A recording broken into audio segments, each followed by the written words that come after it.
జగన్ చారిత్రాత్మక తప్పిదం, కూటమి సరిదిద్దే ప్రయత్నం. వివరాల్లోకి వెళ్ళినట్లయితే, సాధారణంగా ఏ వ్యక్తి అయినా సరే తన జీవితంలో తప్పులు చేయటం అనేది సహజం.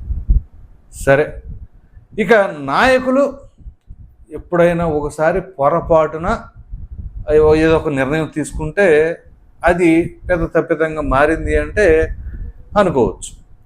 కానీ జగన్మోహన్ రెడ్డి లాంటి నాయకుడు అసలు తప్పులే చేస్తాడు అనే దానికి నిదర్శనంగా ఆయన యొక్క నిర్ణయాలు ఉంటాయని చెప్పి చాలామంది అభిప్రాయపడుతూ ఉన్నారు.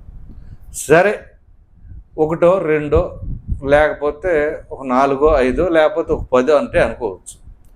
సరే, ఒక 10 నిర్ణయాలు అది ప్రజా వ్యతిరేకంగా తీసుకున్న వేరు.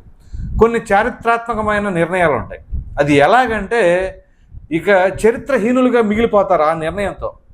ఇప్పుడు అదే పరిస్థితి. చారిత్రాత్మక తప్పుడు నిర్ణయం అంటే ఏంటో తెలుసా? అమరావతి కాదు రాజధాని, 3 రాజధానులు అని చెప్పేసి ఆయన ఎప్పుడైతే 2019 డిసెంబర్ 17వ తేదీన అసెంబ్లీ సాక్షిగా ఆ వ్యాఖ్యలు చేశారో, అధపాతాళానికి ఆ రోజే ఆయన గొయ్యితో వేసుకున్నట్టుగా అర్థం చేసుకోవాలి.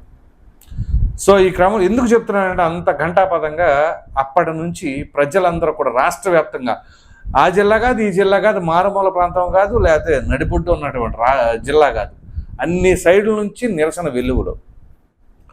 ఆ రకంగా అమరావతి రైతులకు మద్దతు తెలిపారు, జగన్మోహన్ రెడ్డి గారి మీద వ్యతిరేకత చూపారు.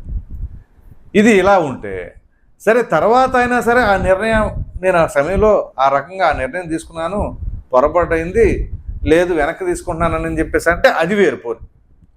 లేదు పోనీ తప్పు అయిందో పొరపాటు అయిందో అని చెప్పడానికి ఏమైనా ఈగో హర్ట్ అవుతుంది అనుకుంటే, సరే మేము అమరావతికే కట్టుబడి ఉన్నాం, గతం సంగతి గతం వదిలేసేయండి అని అనొచ్చు. ఇవేమీ కాదు.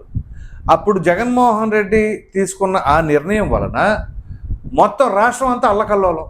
ఓ పక్కన అమరావతి రైతులనే కాదు, ఢిల్లీలో అక్కడ కూడా అనేక రకాలైన ఇబ్బందులు.